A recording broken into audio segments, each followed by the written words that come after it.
നമസ്കാരം. പൊതുദിനം കഴുതിയല്ല സാർ എന്ന ജനകീയ പരിപാടിയിലേക്ക്, ജനകീയ വാർത്താ മണിക്കൂറിലേക്ക് പ്രിയപ്പെട്ട പ്രേക്ഷകർക്ക് സ്വാഗതം. ജനങ്ങൾ നേരിടുന്ന പ്രശ്നങ്ങൾ അത് ചർച്ച ചെയ്യാനും പ്രേക്ഷകരെ അറിയിക്കാനും അതിലൊരു പരിഹാരം നിർദ്ദേശിക്കാനും ഒരു വാർത്താ ഇടപെടൽ ഉറപ്പാക്കാനും ഒക്കെയാണ് നമ്മൾ പൊതുജനം കഴുതിയല്ല സാർ എന്ന ഈ പരിപാടിയിലൂടെ ലക്ഷ്യമിടുന്നത്. നിങ്ങളുടെ പ്രശ്നത്തിന് 24-ന് കഴിയുന്നതിൻ്റെ പരമാവധി വാർത്താ ഇടപെടൽ ഉണ്ടാകും എന്ന ഉറപ്പോടുകൂടി നമ്മൾ ആരംഭിക്കുകയാണ്. നിങ്ങൾക്ക് നിങ്ങളുടെ ശ്രദ്ധയിലുള്ള വിഷയങ്ങൾ ഞങ്ങളുടെ ശ്രദ്ധയിലേക്ക് കൊണ്ടുവരാനും ശ്രമിക്കാം. ആരംഭിക്കുന്നു, പുതിയൊരു അധ്യായത്തിലേക്ക് കടക്കുന്നു പൊതുജനം കഴുതിയല്ല സാർ.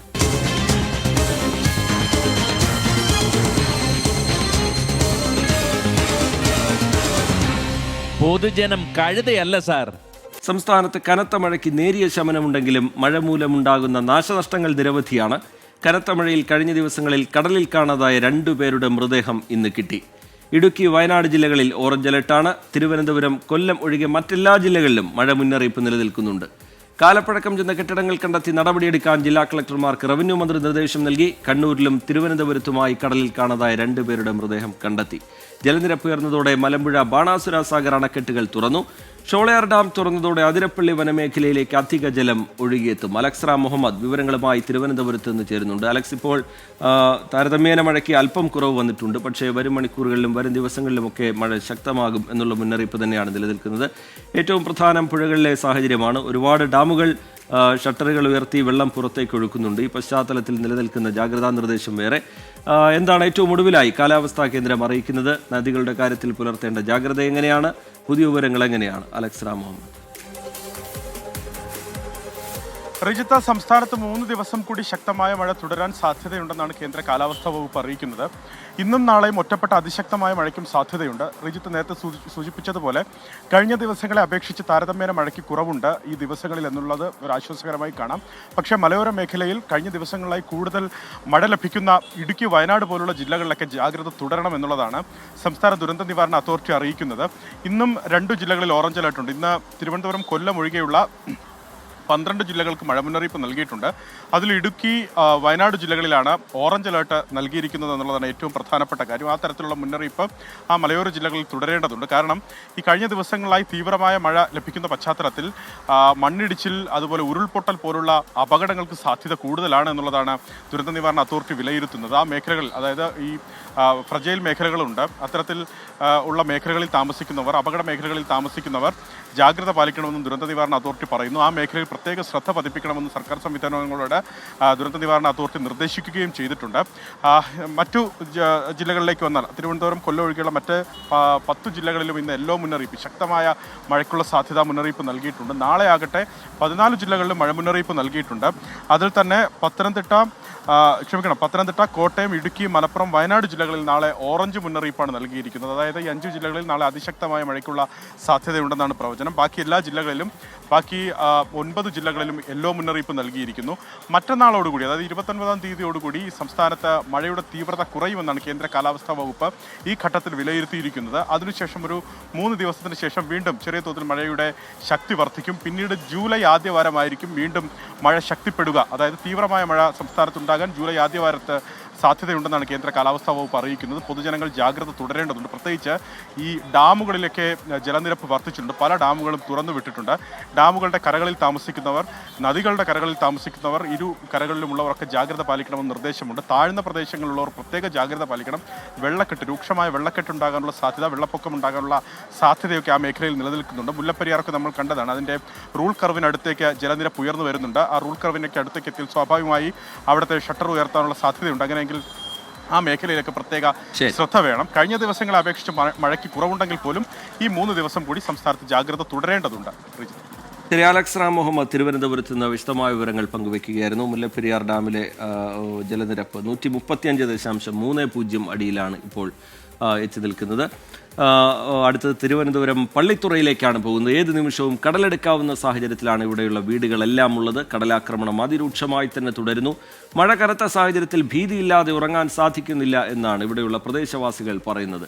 കടൽ ഭിത്തി നിർമ്മാണം എന്ന പരിഹാരമാർഗം എവിടെയും എത്തിയില്ല. പ്രദേശത്തെ യുവാക്കൾ തന്നെ മുന്നോട്ടിറങ്ങി താൽക്കാലികമായി ചില മണൽച്ചാക്കുകളൊക്കെ നിർമ്മിച്ച് പരിഹാരം കണ്ടെത്താനുള്ള ശ്രമമാണ് ഇപ്പോഴവിടെ നടക്കുന്നത്. ഞാനിപ്പോൾ ഉള്ളത് പള്ളിത്തുറ VSSC നോർത്ത് ഗേറ്റിന് സമീപമാണ്. ഇതാ നമ്മൾ ഈ ദൃശ്യങ്ങളിൽ കാണുന്നത് പോലെ കടൽ പ്രക്ഷുബ്ധമാണ്.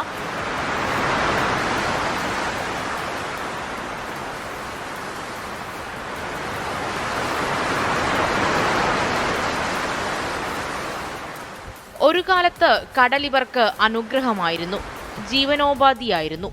എന്നാൽ ഇന്നീ തീരപ്രദേശം മുഴുവനായും ഇല്ലാതായി. മീറ്ററുകളപ്പുറമുണ്ടായിരുന്ന കടൽ ഇങ്ങ് വീട് വരെ എത്തി. കഴിഞ്ഞ 4 ദിവസമായി മരണഭയത്താലാണ് ഇവിടെയുള്ളവർ കഴിയുന്നത്. ഞാനും എൻ്റെ മക്കൾ ഇവിടെയാണ് താമസം. ഞങ്ങൾ ഞായറാഴ്ച മുതൽ കിടന്ന് ദുരിതം അനുഭവിക്കുന്നു. ഒരൊറ്റ മനുഷ്യരും നമ്മളെ തിരിഞ്ഞു നോക്കാനോ നമുക്കൊരു ആനുകൂല്യം തന്നിട്ടുമില്ല. ഏത് നിമിഷവും കടലിൽ വരാനുള്ള സാധ്യതയുണ്ട്. LKG തൊട്ട് 6ാം ക്ലാസ് പഠിക്കുന്ന കുട്ടികൾ വരെ ഉണ്ട്. അത്രയും ഭയത്തോടു കൂടിയാണ് ഞങ്ങൾ ജീവിക്കുന്നത്. ഏകദേശം ആ ഊർസിലി ആൻ്റണിയുടെ വീട് തൊട്ട് എടുത്തതാണ്. ഇപ്പം ഇവിടെയാണ് ഒരു ചുഴലി പോലെ വന്ന് ഇങ്ങനെ അടിച്ചുകൊണ്ടിരിക്കുന്നത്. ഏത് നേരവും വീട് പോകുന്ന നിലയിലാണ് ഞങ്ങളുടെ ജീവിതങ്ങൾ. മഴ ശക്തമായതോടെ കടൽ പ്രക്ഷുബ്ധമാണ്. കടലാക്രമണം രൂക്ഷമായതോടെ ഏതു നിമിഷവും തീരദേശത്തെ വീടുകൾ മുഴുവനായും കടലെടുക്കാം. പ്രദേശത്തുണ്ടായിരുന്ന തെങ്ങുകളടക്കം ഇപ്പോൾ തന്നെ കടലെടുത്തു കഴിഞ്ഞു. രാഷ്ട്രീയപരമായിട്ട് ആരെടുത്ത് പറഞ്ഞാലും അവർ വന്ന് നോക്കും, അങ്ങ് പോകും. അല്ലാതെ അവർ ഇതിനെക്കുറിച്ചുള്ള ഒരു ഊർജിതമായിട്ടുള്ള ഒരു കാര്യങ്ങളും ഇല്ല. അത് ഗവൺമെൻറ്റും കൂടി ഇത് അംഗീകരിച്ച് ഇതൊക്കെ കാര്യങ്ങൾ ചെയ്യേണ്ടതാണ്. പക്ഷേ ആരും വരുന്നില്ല. കടൽ ഭിത്തി നിർമ്മാണമാണ് ഇവിടെയുള്ളവർ മുന്നോട്ട് വയ്ക്കുന്ന പരിഹാര മാർഗം. എന്നാൽ അതെങ്ങും എത്തിയിട്ടില്ല. പ്രദേശത്തെ യുവാക്കൾ തന്നെ താൽക്കാലികമായി മണൽച്ചാക്കുകൾ നിർമ്മിച്ച് പരിഹാരം കണ്ടെത്താനുള്ള ശ്രമമാണ് ഇപ്പോൾ നടക്കുന്നത്. ഞങ്ങൾ വർഷം എല്ലാ വർഷവും ഇതേപോലെ ഇവിടുത്തെ പിള്ളേരെല്ലാം ചേർന്ന് ചെയ്യുന്ന പരിപാടി ഇതാണ്. ഇതേപോലെ വലിയ ആൾക്കാർ വരും, അവർ എടുത്തിട്ടോ നിങ്ങൾക്ക് വീട് തരാമെന്നൊക്കെ പറഞ്ഞ് എടുത്തിട്ട് പോകണേ. പക്ഷേ ഒന്നും ഇതുവരെ ആയിട്ടില്ല. പിന്നെ ഒന്നെന്ന് വെച്ചാൽ ഞങ്ങൾക്ക് ആകെ ഇവിടുത്തെ അമ്മമാർക്ക് എല്ലാവർക്കും അറിയാവുന്ന ജോലി എന്ന് പറഞ്ഞാൽ ഈ കടൽപ്പണിയാണ്. ഞങ്ങൾക്ക് ആകെ ഉള്ള ഈ വീടുകൾ ഇതാണ്. ഇത് കളയാൻ പറ്റുമോ? ഇതേപോലെ ഇലക്ഷൻ സമയം മാത്രം എല്ലാവരും വരും. പിന്നെ അവരെയൊക്കെ ഇതേപോലെ എന്തെങ്കിലും ഒരു ആവശ്യങ്ങൾക്ക് വന്ന് 2 തല കാണിച്ചിട്ട് പോകുന്നല്ലാതെ വേറെ ഒന്നുമില്ല. കടൽ ഭിത്തി നിർമ്മാണം ഇതുവരെ പൂർത്തിയായിട്ടില്ല, അത് തുടങ്ങിയിട്ടില്ല. കൂടാതെ മണൽച്ചാക്കുകൾ നിർമ്മിച്ചുള്ള ഒരു പരിഹാരം അതും ശാശ്വതമല്ല എന്നുള്ളതാണ് തീരദേശവാസികൾ പറയുന്നത്. എന്തായാലും ഇവരുടെ ആവശ്യങ്ങൾക്ക് ഒരു പരിഹാരം വേണം. അവർക്ക് ഭീതിയോടെ അല്ലാതെ ഒന്ന് ഉറങ്ങണം എന്നുള്ളതാണ്. മണൽച്ചാക്ക് നിർമ്മാണവും ശാശ്വത പരിഹാരമാകില്ലെന്ന് ഇവിടെയുള്ളവർക്ക് തന്നെ അറിയാം. പക്ഷേ എങ്ങനെയെങ്കിലും തങ്ങളുടെ ജീവനും സമ്പത്തും സംരക്ഷിക്കാനുള്ള നെട്ടോട്ടത്തിലാണ് തീരദേശവാസികൾ. 24 തിരുവനന്തപുരം. പൊതുജനം കഴുതയല്ല സാർ. കണ്ണൂർ കൈരളം മട്ടയിൽ 5 ദിവസത്തിനിടെ പിടികൂടിയത് 25ലധികം പാമ്പുകളെയാണ്. പാമ്പുശല്യം രൂക്ഷമായതിനെ തുടർന്ന് ആശങ്കയിലാണ് ജനങ്ങൾ. പ്രദേശത്ത് പിടികൂടിയതിൽ കൂടുതലും പെരുമ്പാമ്പിന്റെ കുഞ്ഞുങ്ങളാണ്.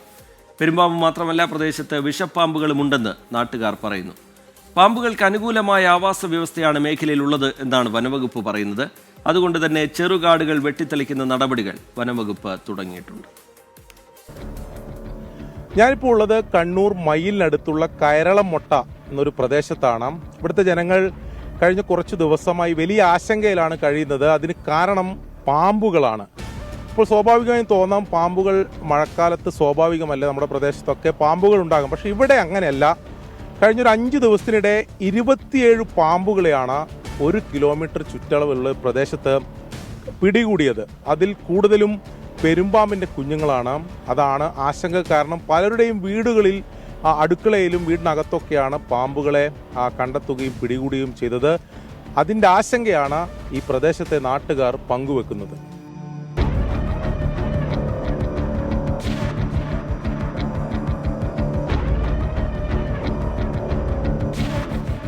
രണ്ട് 3 കൊല്ലം ഈടെ പെരുമ്പാമ്പിൻ്റെ നായിലൂടെ കണ്ടുകിട്ടുന്ന കുരക്കുന്ന കാണുമ്പോൾ അപ്പുറം ഇപ്പുറം ഇങ്ങനെ നീങ്ങിയിട്ട് എല്ലാവർക്കും പേടായിപ്പോൾ ഒന്ന് അനങ്ങുന്നുണ്ടെങ്കിൽ ആട് കിണ്ടേനോന്ന് തോന്നിപ്പോകുന്നു.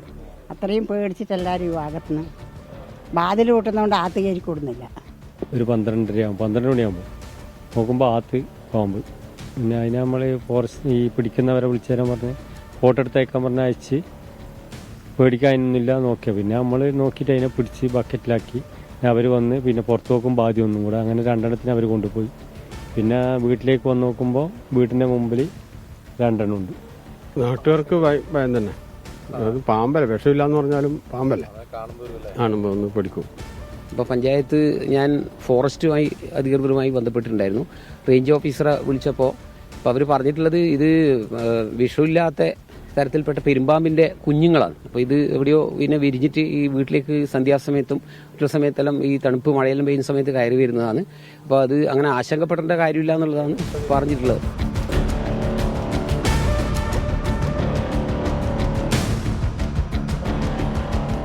വീടിന് പുറത്തിറങ്ങാൻ പേടി. കുട്ടികളെ പലരും ബന്ധുവീടുകളിലേക്ക് മാറ്റി. രാത്രിയായാൽ സമാധാനത്തോടെ ഉറങ്ങാനും സാധിക്കുന്നില്ല. വീട്ടിലെ അടുക്കളയിൽ നിന്നും കുളിമുറിയിൽ നിന്ന് പോലും പാമ്പുകളെ പിടികൂടി. ഇതിനെന്തു പരിഹാരമെന്നാണ് നാട്ടുകാർ ചോദിക്കുന്നത്. പുറത്തിറങ്ങുമ്പോൾ പേടിയുണ്ട്, അവിടെ ഇവിടെയും പാമ്പിനെ കാണുന്നതും. പിന്നെ പ്രത്യേകിച്ച് രാത്രിയെല്ലാം ഇവർ ഇതിനെ തേടി ഇറങ്ങുക ചെയ്യുന്നുണ്ട്. 12 മണി 1 മണി വരെ ബുദ്ധിമുട്ടാണ്. ശരിക്കും വിറങ്ങലിച്ചിട്ടെന്ന് പറഞ്ഞ പോലെ വീട്ടിൻ്റെ ഉള്ളിൽ ജനലും വാതിലും മുഴുവൻ അടച്ച് വീട്ടിൻ്റെ ഉള്ളിൽ കഴിയുന്ന ഒരവസ്ഥയിലാണ് ഇപ്പോൾ 3-4 ദിവസമായിട്ടുള്ളത്. ഇതേ അവസ്ഥ നമുക്ക് കഴിഞ്ഞ വർഷം ഉണ്ടായിരുന്നു. കഴിഞ്ഞ വർഷത്തെ മഴക്കാലത്ത് 40ഓളം പാമ്പുകളെ പ്രദേശത്ത് നിന്ന് പിടികൂടിയിരുന്നു. പെരുമ്പാമ്പ് മാത്രമല്ല, വിഷപ്പാമ്പുകളെയും പ്രദേശത്ത് കണ്ടവരുണ്ട്. മൂർഖൻ്റെ പാമ്പിൻ്റെ ഉണ്ട്. നമ്മൾ അപ്പുറത്തെ വീട്ടിൽ മൂർഖൻ പാമ്പുണ്ട്. നമ്മൾ 3 മൂർഖന അവിടുന്ന് കണ്ടു ഇപ്പം അടുത്ത ദിവസം. പാമ്പുകൾക്ക് അനുകൂലമായ ആവാസ വ്യവസ്ഥ മേഖലയിൽ ഉണ്ടെന്നാണ് വനം വകുപ്പ് പറയുന്നത്. ചെറുകാടുകൾ വെട്ടിത്തെളിക്കാൻ നടപടി തുടങ്ങിയിട്ടുണ്ട്. എന്നാൽ പ്രദേശത്ത് പരിശോധന നടത്തി പ്രശ്നത്തിന് ശാശ്വത പരിഹാരം കാണണമെന്നാണ് നാട്ടുകാരുടെ ആവശ്യം.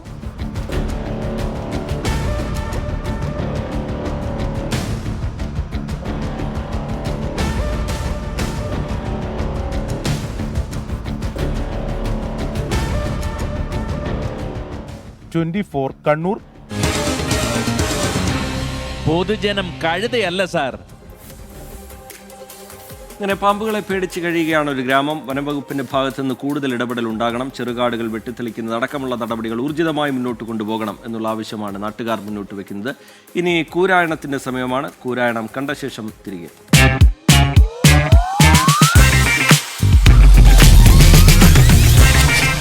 നിലമ്പൂർ ഉപതെരഞ്ഞെടുപ്പിൽ UDF-ന് നല്ല വിജയമൊക്കെ കിട്ടിയ സ്ഥിതിക്ക് ഇനി നമുക്ക് ആ ചടങ്ങ് ആരംഭിച്ചാലോ? തെരഞ്ഞെടുപ്പ് വിജയത്തിൽ UDF-നകത്ത് ക്രെഡിറ്റിന് വേണ്ടി തർക്കം. ധനയോഗം, കാര്യലാഭം, ഉദ്ദിഷ്ട കാര്യലബ്ധി എല്ലാം ലഭിക്കുന്ന ഒരു ഉഗ്രകളി കാണിക്കണേ. നിലമ്പൂർ ഉപതെരഞ്ഞെടുപ്പ് വിജയത്തിന്റെ ക്യാപ്റ്റൻ VD സതീശനാണെന്നാണ് രമേശ് ചെന്നിത്തല പറയുന്നത്. അപ്പൊ നിങ്ങൾ വിചാരിക്കും പോസിറ്റീവായിട്ട് പറയണതാണെന്ന്. നെഹി, VD സതീശനാണ് ക്യാപ്റ്റൻ. നമ്മളെ ആരും ക്യാപ്റ്റനും കാലാളൊന്നും ആക്കിയില്ലേന്നാണ് ആ പറഞ്ഞതിന്റെ അർത്ഥം എന്നാണ് പാർട്ടിക്കകത്തുള്ളവർ തന്നെ പറഞ്ഞത്. എന്നെ ക്യാപ്റ്റൻ എന്ന് വിളിച്ചിട്ടുണ്ടെങ്കിൽ രമേശ് ചെന്നിത്തല ക്യാപ്റ്റൻ അല്ല, അത് മേജറാണ്. ഒരാൾ ക്യാപ്റ്റൻ, ഒരാൾ മേജർ. തെരഞ്ഞെടുപ്പ് ജയിച്ചിട്ടുണ്ടെങ്കിൽ ഞങ്ങളാണ് മുന്നണി പോരാളി എന്ന് പറഞ്ഞിട്ട് മുന്നിൽ നിൽക്കുന്നത് ഞങ്ങളുടെ നേതാക്കളുടെ ഒരു ശീലമായി പോയി. എല്ലാവരും ഒന്ന് അഡ്ജസ്റ്റ് ചെയ്യണം പ്ലീസ്. മൊത്തം UDF-ന് ഈ ക്യാപ്റ്റൻ അതുപോലെ തന്നെ മറ്റു വെളിയിലൊക്കെ വരുന്നുണ്ട്. ഞാൻ സാധാരണ പട്ടാളക്കാരനാ. നീ എവിടെന്നാണ് വന്ന മരഭൂതമേ? രാഷ്ട്രീയ പോരാട്ടമല്ലേ. കോൺഗ്രസ് നേതൃത്വത്തിൽ, ലീഗിന്റെ നേതൃത്വത്തിൽ UDF നേടിയ രാഷ്ട്രീയ വിജയം. അതിന്റെ മാറ്റ് കുറക്കാൻ ഒരാൾക്കും സാധിക്കില്ല. മാറ്റ് കുറയാത്ത ഒരു വിജയമാണ് നിലമ്പൂരിലെ ജനത ഞങ്ങൾക്ക് തന്നത്.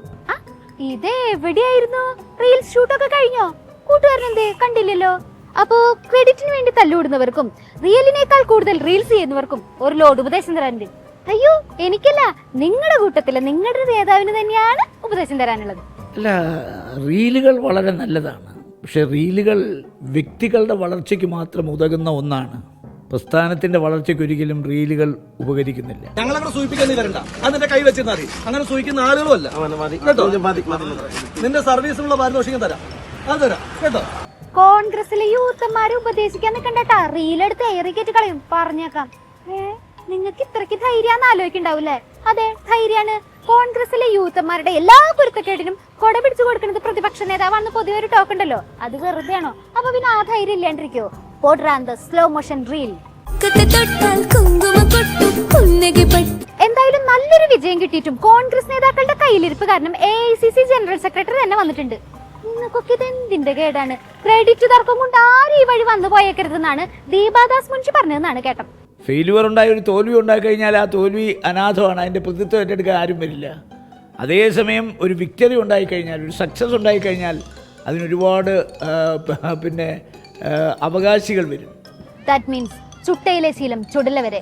അയ്യോ, ക്രെഡിറ്റ് തർക്കത്തിൽ നിന്ന് ഞങ്ങളെ ആരും പിന്തിരിപ്പിക്കല്ലേ എന്ന്. 1968 കോൺഗ്രസിൽ വന്ന ആളാണ് ഞാൻ പലതും കണ്ടിട്ട് അനങ്ങാതിരിക്കുകയാണ്. ഇനി ഇത്തരം പ്രവണതകൾ കോൺഗ്രസിൽ വന്നാൽ ഞങ്ങളുമൊക്കെ അഭിപ്രായം പറയേണ്ടി വരും. പറയിപ്പിക്കാതിരിക്കുന്നത് എല്ലാവർക്കും നല്ലതാണ്. മുഖ്യമന്ത്രിനെ ക്യാപ്റ്റൻ വിളിച്ചിട്ടുണ്ടെങ്കിൽ ആഹാ, VD സതീശനെ ക്യാപ്റ്റൻ വിളിച്ചിട്ടുണ്ടെങ്കിൽ ഓഹോ എന്നല്ലേ. കൊള്ളാലോ കളി. നിങ്ങളുടെ ക്രെഡിറ്റും ഡെബിറ്റും ഒന്നും ഇവിടെ വേണ്ട. അത് ഇവിടെ ഇറക്കിയിട്ടുണ്ടെങ്കിൽ നമുക്ക് തന്നെ പണി കിട്ടുന്നതാണ് പാർട്ടിയിൽ ഒരു വിഭാഗം പറയണത്. എന്നെ ക്യാപ്റ്റൻ എന്ന് വിളിച്ചിട്ടുണ്ടെങ്കിൽ രമേശ് ചെന്നിത്തല ക്യാപ്റ്റൻ അല്ല, അത് മേജറാണ്. കാര്യം കൊഞ്ച് ചാടിയാൽ മുട്ടോളം പിന്നെ വറചട്ടിയില്ല. അതുകൊണ്ട് ഇത് ചാട്ടം എവിടം വരെ പോകുമെന്ന് എനിക്ക് നന്നായിട്ട് അറിയാം. അതുകൊണ്ട് I am least bothered about these bloody things. നാശത്തിലേക്കാ നിങ്ങൾ പോകുന്നത്. ഇത്രയും സീനിയർ ആയിട്ടുള്ള നേതാവല്ലേ രമേശ് ചെന്നിത്തല. അപ്പൊ അതുവഴി തെരഞ്ഞെടുപ്പ് വിജയത്തിന്റെ ക്രെഡിറ്റ് ഒന്ന് അടിച്ചു മാറ്റാന്ന് വിചാരിച്ചപ്പോ എല്ലാരും കൂടെ പണി തന്നിരിക്കണു. അല്ലെങ്കിൽ രാജ്മോഹൻ ഉണ്ണിത്താൻ പരസ്യമായിട്ട് ഇങ്ങനെ പറയണ്ട വല്ല ആവശ്യം ഉണ്ടായിരുന്ന അല്ല. പിന്നെ ഒരു കാലത്ത് ചാനൽ ടു ചാനൽ ഓടി നടന്ന ഒരാളാണ് ഞാൻ, മനസ്സിലായില്ലയോ? ഒരു ദിവസം 3-4 ചാനൽ പങ്കെടുത്ത ഒരാളാണ് ഞാൻ. ഇപ്പം ഞാൻ ചാനൽ പോകുന്നില്ല. പോകത്തതിന് കാരണങ്ങളുണ്ട്, മനസ്സിലായോ? അതെന്ത് പറ്റി? ഇവരെല്ലാരും പോണ്ടെന്ന് പറഞ്ഞിട്ടുണ്ടായിരിക്കും അല്ലേ? അല്ലെങ്കിൽ ഞങ്ങളുടെ ഉണ്ണിത്താൻ സാറിനെ ഒതുക്കണത് നിങ്ങളുടെ ഒരു ഹോബിയാണല്ലോ. നിലമ്പൂർ ഉപതെരഞ്ഞെടുപ്പിന്റെ ഒന്നും ഉണ്ണിത്താൻ സാറിനെ മാത്രം പരസ്യ പ്രതികരണത്തിൽ നിന്ന് വിലക്കില്ലേ നിങ്ങൾ? ബ്ലാഡി ഫൂൾസ്, ഒന്ന് ഫയർ കിട്ടും. എന്നാലും തെരഞ്ഞെടുപ്പിൽ ഇത്രയും തിളക്കുള്ള വിജയം കിട്ടിയിട്ടും അതിലും അടി ഉണ്ടാക്കാൻ നിങ്ങളെ കൊണ്ട് മാത്രം പറ്റുള്ളൂട്ടാ. ലെജൻസ് തന്നെ. ആറ്റുനോറ്റ് കിട്ടിയ വിജയല്ലേ? ഇനിയെങ്കിലും വായും പൂട്ടി മിണ്ടാണ്ടിരുന്നോന്നാണ് രാഷ്ട്രീയ കാര്യസമിതിയിൽ പറഞ്ഞതെന്നാണ് അറിഞ്ഞത്. അവിടെ പറഞ്ഞതുപോലെ ക്രെഡിറ്റിന് വേണ്ടി ഇനിയെങ്കിലും അടി ഉണ്ടാക്കാണ്ടിരുന്നിട്ടുണ്ടെങ്കിൽ പൊതുജനത്തിന് മുന്നിൽ നിങ്ങൾ അപഹാസ്യരാവില്ല. അല്ലാച്ചാ വരാൻ പോണ തെരഞ്ഞെടുപ്പിന്റെ ഫലം എന്തായിരിക്കുന്നു നമ്മൾ പറയാണ്ട് തന്നെ നിങ്ങൾക്ക് മനസ്സിലാക്കാൻ പറ്റുന്നുണ്ടല്ലോ അല്ലേ?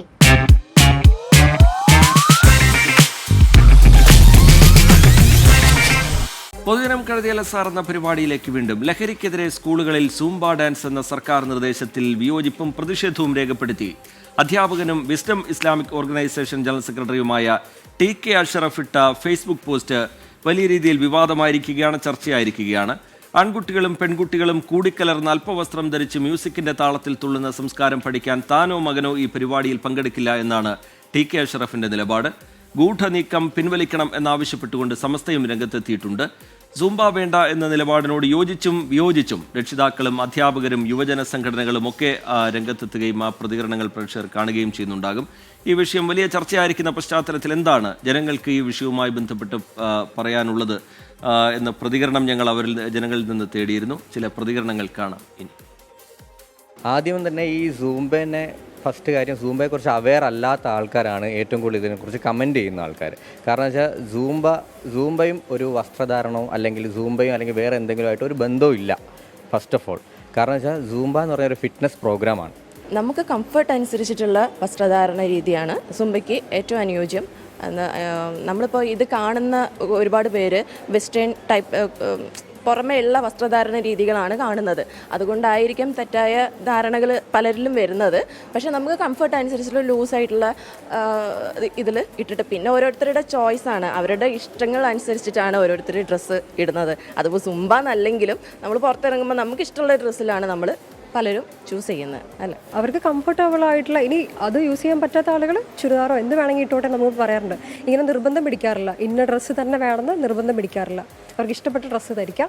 ഈ ബ്രത്തബിൾ ആയിരിക്കണം, കോൺഫിഡൻ്റ് ആയിരിക്കണം. ഒരു ആശയം നടപ്പിലാക്കുമ്പം അതെല്ലാവരും ഉൾക്കൊള്ളുന്ന രൂപത്തിലുള്ള ആശയമാവണം എന്നുള്ളതാണ് ഞാൻ ഉദ്ദേശിച്ച കൺസേൺ എന്നുള്ളത്. അപ്പോൾ അതിനോട് യോജിക്കാത്ത ആളുകളുണ്ടാകാം.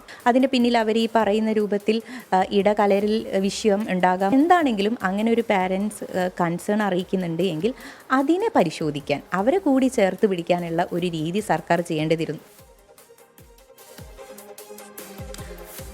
തൊഴിലുറപ്പ് തട്ടിപ്പിന് കേന്ദ്ര സർക്കാരിന്റെ പൂട്ടുവീഴുന്നു. പദ്ധതിയിലെ ക്രമക്കേടിൽ സംസ്ഥാന വ്യാപക ഓഡിറ്റിംഗിന് നിർദ്ദേശം നൽകിയിരിക്കുകയാണ് കേന്ദ്ര ഗ്രാമവികസന മന്ത്രാലയം. ക്രമക്കേട് നടത്തിയവർക്കെതിരെ ക്രിമിനൽ കേസ് എടുക്കണം എന്നാണ് നിർദ്ദേശം. മാത്രമല്ല 15 ദിവസത്തിനകം പരിശോധന നടത്തി റിപ്പോർട്ട് സമർപ്പിക്കാൻ സംസ്ഥാന തൊഴിലുറപ്പ് മിഷന് നിർദ്ദേശം നൽകിയിട്ടുണ്ട്. തൊഴിലുറപ്പ് പദ്ധതിയിലെ വ്യാപകമായ ക്രമക്കേടുകൾ, അതിന് പിന്നിൽ പ്രവർത്തിക്കുന്നവർ, ആ തട്ടിപ്പിൻ്റെ സ്വഭാവം, ഇതൊക്കെ സംബന്ധിച്ചുള്ള വളരെ വിശദമായൊരു അന്വേഷണ സ്വഭാവത്തിലുള്ള റിപ്പോർട്ട് പ്രേക്ഷകർക്ക് മുമ്പിലേക്ക് ഇതിനു മുമ്പ് 24 വെച്ചത് നിങ്ങൾ ഓർക്കുന്നുണ്ടാകും. ആ വാർത്ത ശരിവെക്കുന്ന തരത്തിലാണ് ഇപ്പോൾ കേന്ദ്ര ഇടപെടൽ ഉണ്ടായിരിക്കുന്നത്. ആ റിപ്പോർട്ട്. തൊഴിലുറപ്പ് പദ്ധതിയിൽ ഗുരുതര ക്രമക്കേടുകൾ നടക്കുന്നുവെന്നാണ് കേന്ദ്ര അന്വേഷണത്തിൽ കണ്ടെത്തിയത്. ഇതോടെ സംസ്ഥാന വ്യാപക ഓഡിറ്റിന് കേന്ദ്ര ഗ്രാമവികസന മന്ത്രാലയം നിർദ്ദേശം നൽകി. സംസ്ഥാന തൊഴിലുറപ്പ് മിഷൻ നൽകിയ ഉത്തരവിൽ കർശന നടപടിക്കാണ് നിർദ്ദേശം. ക്രമക്കേട് നടത്തിയവർക്കെതിരെ ക്രിമിനൽ കേസ് എടുക്കണം. വീഴ്ച വരുത്തിയ ഉദ്യോഗസ്ഥർക്കെതിരെ വകുപ്പ് തല അന്വേഷണത്തിനും ശുപാർശയുണ്ട്. മലപ്പുറം ജില്ലയിലെ നിലമ്പൂർ ബ്ലോക്കിൽ ഉൾപ്പെട്ട ചുങ്കത്തറ ഗ്രാമപഞ്ചായത്തിലെ ക്രമക്കേടുകൾ അക്കമിട്ട് നിരത്തിയാണ് ഉത്തരവ്. തൊഴിലുറപ്പ് ചട്ടങ്ങൾക്ക് വിരുദ്ധമായി മെറ്റീരിയൽ വർക്കുകൾ, യന്ത്രസാമഗ്രികൾ ഉപയോഗിച്ച് കോൺട്രാക്ടർമാരെ കൊണ്ട് ചെയ്യിപ്പിക്കുകയും തൊഴിലാളികളുടെ പേരിൽ തുക മാറിയെടുത്ത കോൺട്രാക്ടർമാർക്ക് കൈമാറുകയും ചെയ്യുന്ന രീതിയാണ് സംസ്ഥാന വ്യാപകമായി നടന്നു വരുന്നത്.